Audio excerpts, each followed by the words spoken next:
अस्सलाम वालेकुम dear student, क्या हाल है आप लोगों के। यूएचएस की जानिब से आज एक पब्लिक नोटिस जारी किया गया जिसमें आप लोगों को हिदायत की गई है कि आप लोग अपने डॉक्यूमेंट्स जो हैं वो प्रिपेयर करें। उसके अंदर एक पॉइंट ऐसा भी था जिसमें बात की गई थी तालीमी इसनाद के अटेस्टेशन के हवाले से, तस्दीक के हवाले से, या आप लोगों के एजुकेशनल सर्टिफिकेट की अटेस्टेशन के हवाले से। यूएचएस के इस पब्लिक नोटिस में लिखा हुआ था कि आप लोग अपने मैट्रिक और एफएससी के ये जो डॉक्यूमेंट हैं उसको बोर्ड से, अपने मुतलका बोर्ड से अटैच करवा लें, उसकी डॉक्यूमेंट की तस्दीक करवा लें। तो यहाँ पर बच्चों मैं आपको क्लियर कर देता हूँ, इसका मतलब ये है कि अगर आप लोगों ने आईबीसीसी से अपने डॉक्यूमेंट अटेस्ट नहीं करवाए हुए या आपके डॉक्यूमेंट की जो तस्दीक है वो आईबीसीसी से नहीं हुई, तो उस सूरत में आप लोग बोर्ड से जारी करदा वेरिफिकेशन वाला सर्टिफिकेट भी अपलोड कर सकेंगे। तो अब ऐसे वो तमाम स्टूडेंट जिन्होंने पहले आईबीसीसी से अटेस्टेशन करवा ली हुई है डॉक्यूमेंट की, तो उनको भी दोबारा से बोर्ड के ऑफिस से अटेस्टेशन बिल्कुल भी नहीं करवानी। एक मरतबा फिर रिपीट कर देता हूँ, अगर आप लोगों ने आईबीसीसी से अपने डॉक्यूमेंट अटेस्ट करवा लिए हुए हैं तो दोबारा आप लोगों को बोर्ड के ऑफिस से अटेस्ट करवाने की हरगिज़ जरूरत नहीं। इसके अलावा ऐसे वो तमाम स्टूडेंट जिन्होंने आईबीसीसी के लिए अपॉइंटमेंट ली हुई और उनके पास सील्ड इनवेलप है पड़ा अपने मैट्रिक और एफएससी के डॉक्यूमेंट को लेकर, अगर उनकी डेट जो है वो काफी लेट है तो उनको अभी इंतजार करना चाहिए।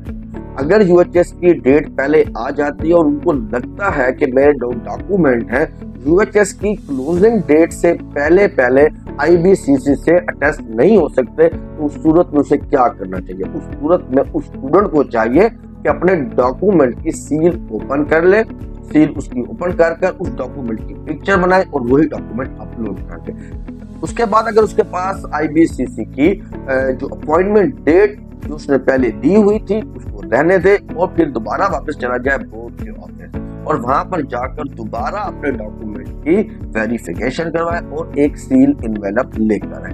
ये तो बात हो गई उन बच्चों के लिए जिनके पास सील इनवेलप होता है। ऐसे भी बहुत से स्टूडेंट होते हैं जो बोर्ड से वेरिफिकेशन करवाते हैं ऑनलाइन और उनको सील इनवेलप नहीं दिया जाता, उनके पास होता है एक डॉक्यूमेंट बोर्ड से वेरीफाई करदा और उसके ऊपर कोई क्यूआर कोड होता है। तो वो स्टूडेंट सिर्फ क्या करेंगे, आईबीसीसी की डेट का करेंगे इंतजार और अपना वही डॉक्यूमेंट जो उनके पास मौजूद है बोर्ड से वेरीफाई कराया हुआ उसको अपलोड कर देंगे। तो मेरा कहने का मतलब ये है कि आपको दोबारा बोर्ड के ऑफिस जाने की जरूरत नहीं होती। अगर आप लोगों ने आईबीसीसी से अटेस्टेशन करवा ली है तो भी ठीक है। अगर आप लोगों ने आईबीसीसी से अटेस्टेशन की करवाने की गर्ज से बोर्ड से वेरिफिकेशन करवाई थी तो आप लोग उस डॉक्यूमेंट को भी अपलोड कर सकते हैं, यूज कर सकते हैं, तो उसमें ज्यादा कंफ्यूज ना हो आप लोग।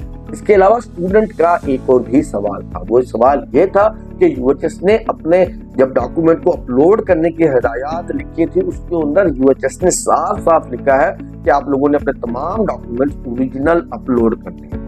जबकि आईबीसीसी से या जब आप लोग डॉक्यूमेंट अटेस्ट करवाते हैं वो तो ओरिजिनल होता ही है, मगर जब बोर्ड आपको अटेस्ट कर देता कोई भी डॉक्यूमेंट तो वो ओरिजिनल नहीं होता, वो फोटो कॉपी होता है। तो इसका मतलब ये हुआ कि यूएचएस ने ऊपर खुद लिखा है कि आप लोग बोर्ड से भी वेरीफाई करवा सकते हैं। तो अगर आप लोग अपना डॉक्यूमेंट बोर्ड से वेरीफाई करवाते हैं, बोर्ड से तस्दीक करवाते हैं, बोर्ड से अटेस्ट करवाते हैं, तो वो डॉक्यूमेंट आपका फोटो कॉपी होने वाला है। तो इसलिए आप लोग वही photo copy document easily upload कर सकते हैं, आपको किसी भी किस्म का कोई भी इशू नहीं होगा। तो मैं उम्मीद करता हूँ कि आईबीसीसी से हवाले से आपके जितने भी क्वेश्चन थे उनको मैंने क्लियरली जो है बताने की कोशिश की है कि आप लोगों को ये तमाम जो डाउट्स हैं वो क्लियर हो जाए। इसके अलावा भी अगर आप लोगों के फिर भी कोई डाउट आपके जहन में रह गया, कोई बात मुझसे मिस हो गई है, तो वो आप लोग कमेंट बॉक्स में लिख सकते हैं ताकि मैं आप लोगों को अगले शाम तक वीडियो जो है आप लोगों की जो अपलोड होगी उसके बाद 5-6 घंटे के बाद उसका रिस्पॉन्ड कर सकूं,